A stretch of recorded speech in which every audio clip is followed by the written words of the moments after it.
It was the mid-watch, and I was by myself in the engine room of our submarine. Being a newly reported sailor, I was eager to prove my knowledge and competence. I had been sent down to locate some equipment and display my understanding to one of the watchstanders. The engine room was a labyrinth of machinery, with narrow passages and dim lighting that seemed to swallow up sound. I descended one of the ladders into the lower level, my flashlight cutting through the darkness. As I reached the bottom, I saw something that made my blood run cold. About 15 feet in front of me, someone walked across the ship. The figure was clear as day, wearing utilities, an older light blue blouse and dark navy slacks. This struck me as odd since those uniforms had been phased out 3 years earlier. I could hear his footsteps echoing in the confined space, but he walked around a corner and out of sight before I could get a better look. 3 problems with what I had just seen.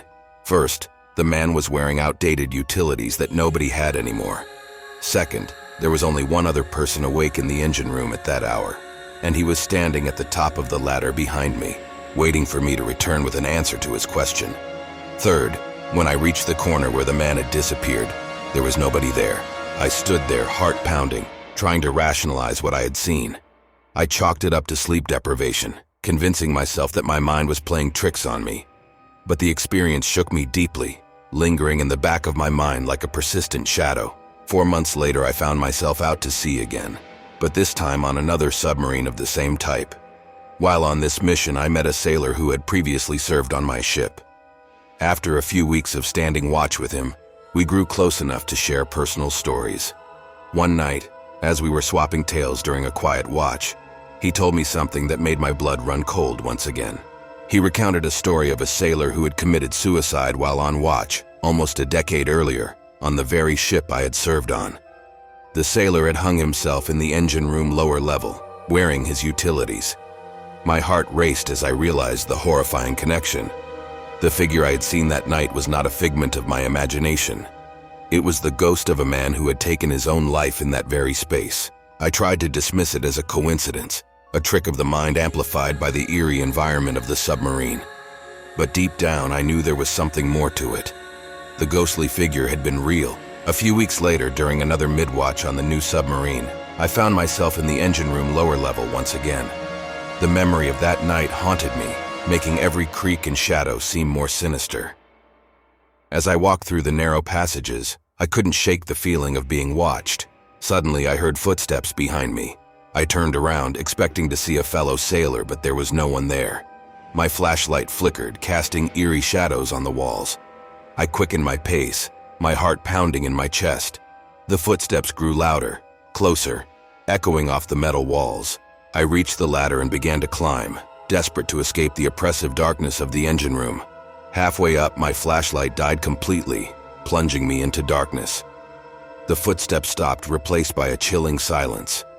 I could feel a cold breath on the back of my neck, and a voice, barely more than a whisper, said, "You shouldn't be here." I scrambled up the ladder, almost tripping in my haste. When I reached the top, I looked back down into the darkness, but there was nothing there. The watchstander, standing nearby, looked at me with concern. "You okay, man?" he asked.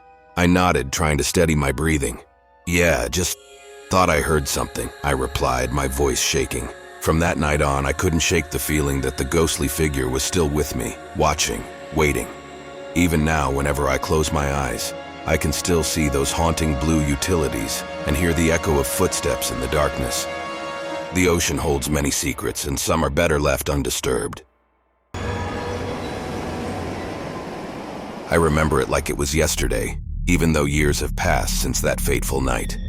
I was a newly reported sailor, fresh out of training, eager to prove myself on my first deployment aboard the submarine, USS Pandora. Little did I know, I was about the middle of the night, and the submarine was cruising through the dark, silent depths of the ocean. The sense of isolation was profound. The outside world was a distant memory, replaced by the constant hum of the engines and the occasional creak of the vessel. I was assigned to the graveyard shift in the engine room, a place that already felt eerie with its dim lighting and labyrinthine pipes and machinery. My shift started uneventfully. I made my rounds, checking gauges and ensuring everything was running smoothly. The only sounds were the steady thrum of the engines and the rhythmic hiss of steam escaping from the pipes. I was alone as usual, my only company being the shadows that seemed to dance along the walls with each flicker of the overhead lights. Around 2 a.m., I noticed something unusual.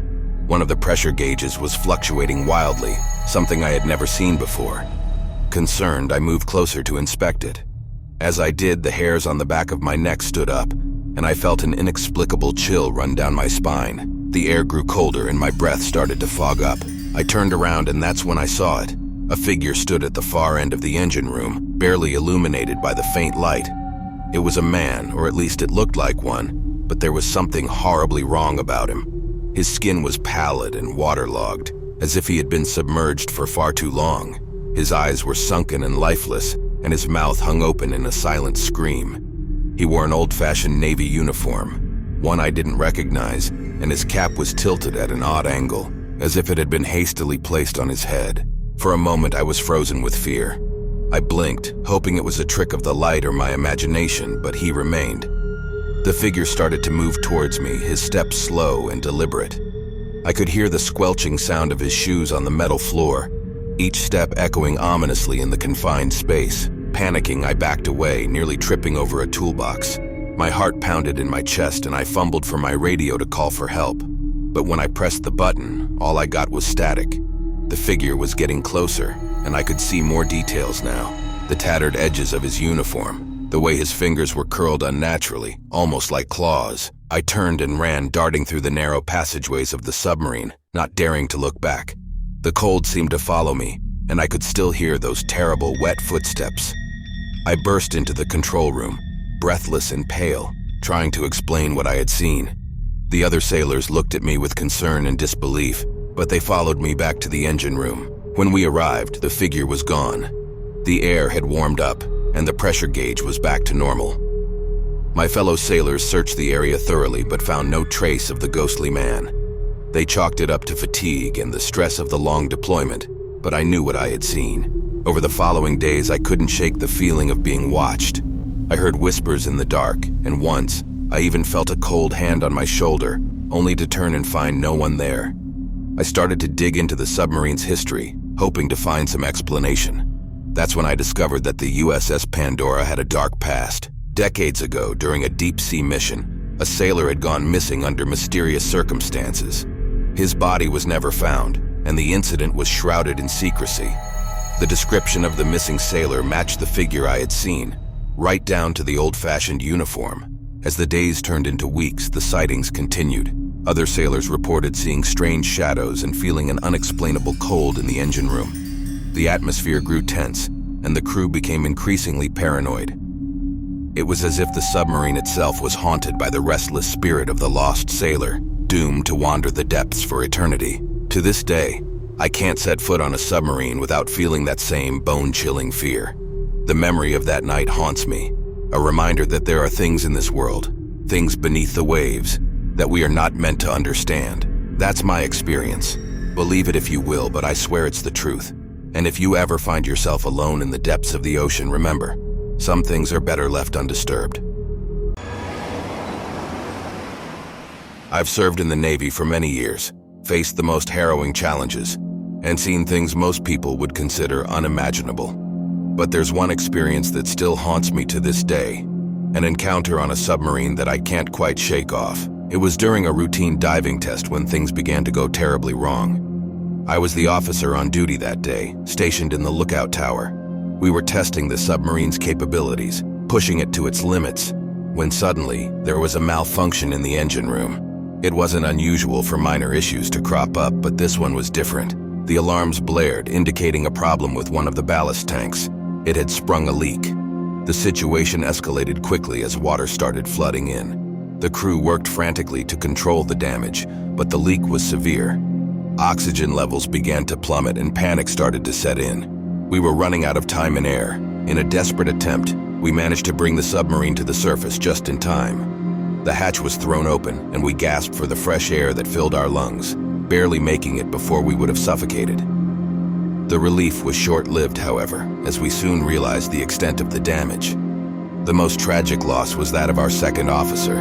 He had been in the torpedo room, loading torpedoes, when one slipped from his grasp and exploded. The blast was instant and fatal, leaving the room in ruins and the crew in shock. I still remember the chaos and the horror of that moment, the disbelief that such an accident could happen. It was a freak occurrence, something I had never seen in my entire career. The incident left the crew shaken, but we had to move on. Repairs were made, and we continued our missions, though a somber mood hung over us. Then strange things began to happen. One night I was on duty, standing in the lookout tower as the submarine prepared to submerge. It was a quiet night, the sea calm, and the moon casting an eerie glow on the water. As I scanned the deck, I saw a figure. At first, I thought it was a crew member who had been left topside, but as I focused, I realized it was the second officer, the same officer who had died in the torpedo blast. He stood there, his expression frantic, as if trying to convey a warning.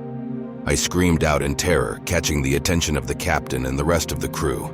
The captain rushed to my side and saw the same figure I did before it vanished into thin air. We were left stunned, unsure of what we had just witnessed. The captain tried to rationalize it, saying it must have been a trick of the light. But deep down, we knew it was something more. The crew whispered about the ghost of the second officer, but we tried to carry on as best we could.